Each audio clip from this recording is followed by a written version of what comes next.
them to me. We shall eat their babies, all the babies, one by one. None will live. None will hear their babies cry. Your tenants shall cry to see their babies, but all will be trapped. All will be trapped to me. But note, none of your child dears enter any vacant space of your apartments that's put for rent until a tenant occupies it. If not, you will lose it all.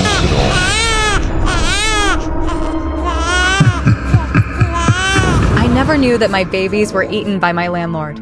Even now, it feels impossible to believe, as if saying it out loud would somehow make it less real. But I know the truth. I lived through it, and no matter how much I try to forget, the memories haunt me. My husband and I moved into the compound shortly after our wedding. We were young and full of dreams, ready to start a new chapter in Lagos.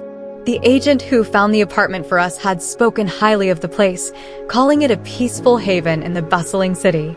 When we arrived to inspect it, I immediately fell in love. The rooms were spacious, the neighborhood was quiet, and the landlord himself seemed like a kind and generous man. He greeted us with a smile that day, his voice warm and inviting. He wore a simple but elegant outfit, and his demeanor made us feel welcome. "You'll love it here," he said. "This compound is like a family. We look out for each other." We signed the lease that very day, excited to begin our life together. For the first few months, everything was perfect. My husband's business began to flourish, and I busied myself with making our new apartment feel like home. We were happy, or at least I thought we were. Then, one day, I discovered I was pregnant. The joy I felt was indescribable. I remember rushing to tell my husband, tears streaming down my face as I held the test in my trembling hands. He lifted me off the ground and spun me around, laughing like a child. We began making plans immediately.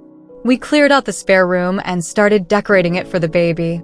I spent hours imagining what our child would look like, what name we would choose, and how beautiful life would be as a family. But our joy was short-lived. A few months into the pregnancy, I started feeling strange. At first, it was just mild discomfort, but then the bleeding began. We rushed to the hospital, praying it was nothing serious.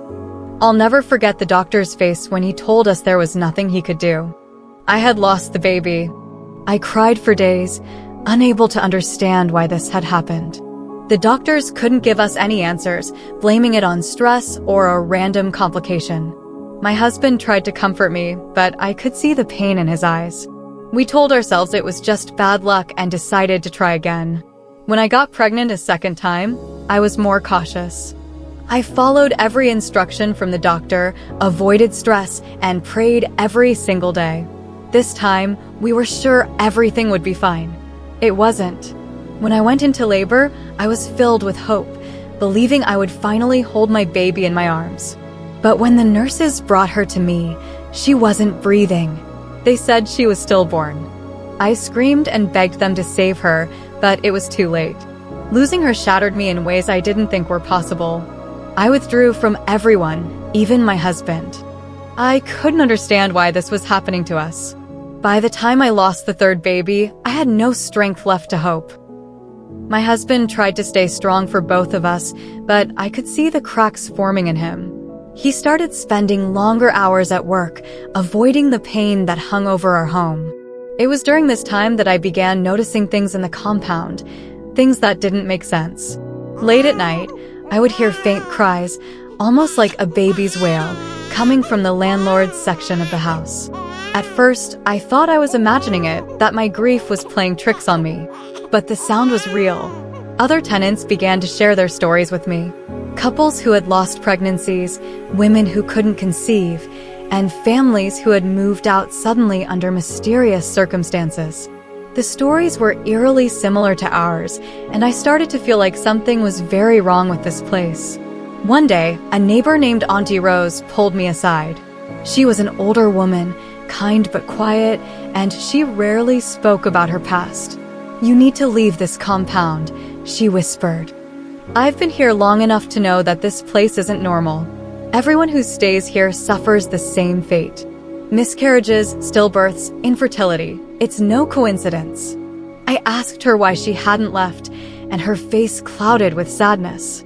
"I've tried," she said, "but every time I plan to leave, something happens. Either I fall ill or my savings disappear. It's as if this compound won't let us go." Her words chilled me to the bone, but I couldn't bring myself to believe her. Surely, there had to be another explanation. Our landlord was kind and generous, always willing to help tenants in need. How could he be involved in something so sinister? But as the weeks passed, I couldn't shake the feeling that Ani Rose was right. Strange things began happening. Tenants who tried to leave would fall mysteriously ill or face sudden financial ruin. The cries I heard at night grew louder, more persistent. My marriage began to crumble under the weight of our losses. My husband and I fought constantly, blaming each other for things neither of us could control.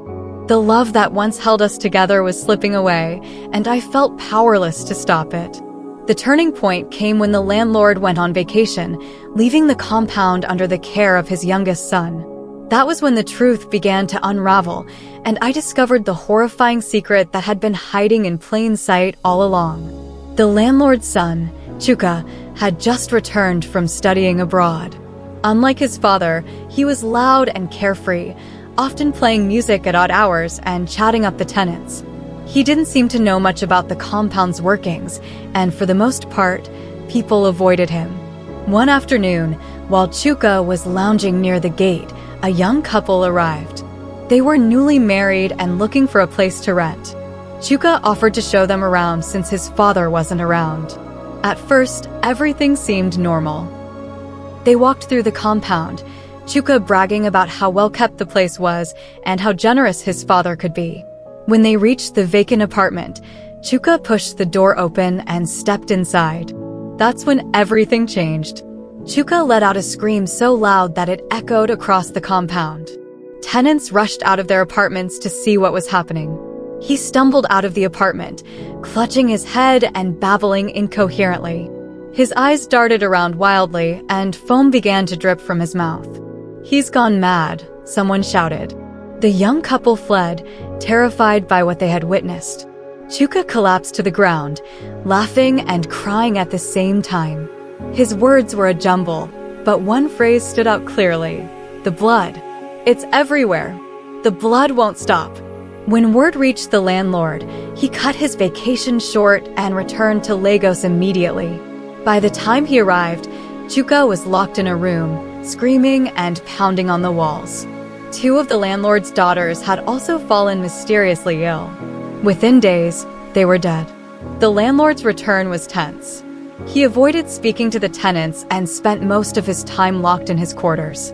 But something had shifted in the compound. It was as if a dark cloud had settled over the place, suffocating everyone. Meanwhile, the tenants had reached their breaking point. Years of grief and misfortune had worn them down, and Chuka's breakdown was the final straw. They decided to organize a prayer vigil, inviting pastors and spiritual leaders to cleanse the compound and expose the source of their suffering. The prayer session was unlike anything I'd ever experienced.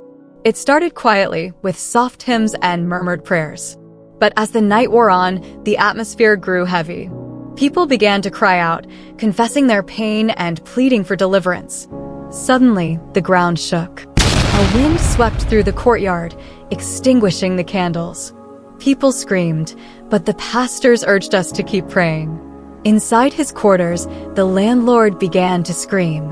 His voice carried through the compound, filled with terror and rage. He burst out of his room, clutching his chest and falling to his knees in the middle of the courtyard. "I confess," he shouted. "I confess. Stop this torment. I will tell you everything." The tenants surrounded him, their faces a mix of fear and fury. Through gasps and sobs, the landlord revealed the horrifying truth. Years ago, he had made a pact with a dark entity in exchange for wealth and youth.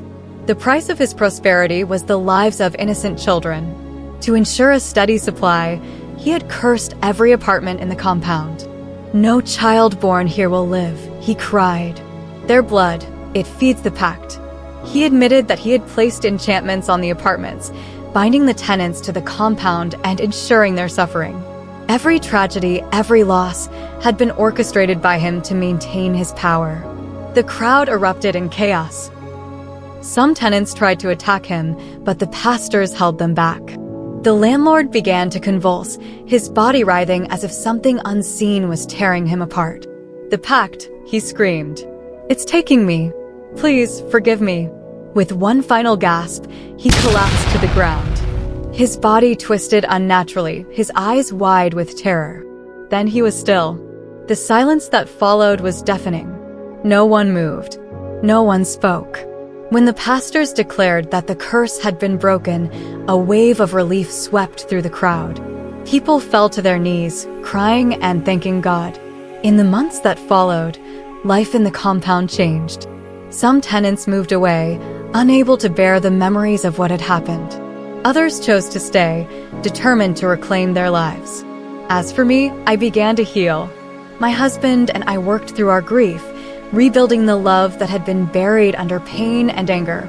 A year later, I gave birth to a healthy baby boy.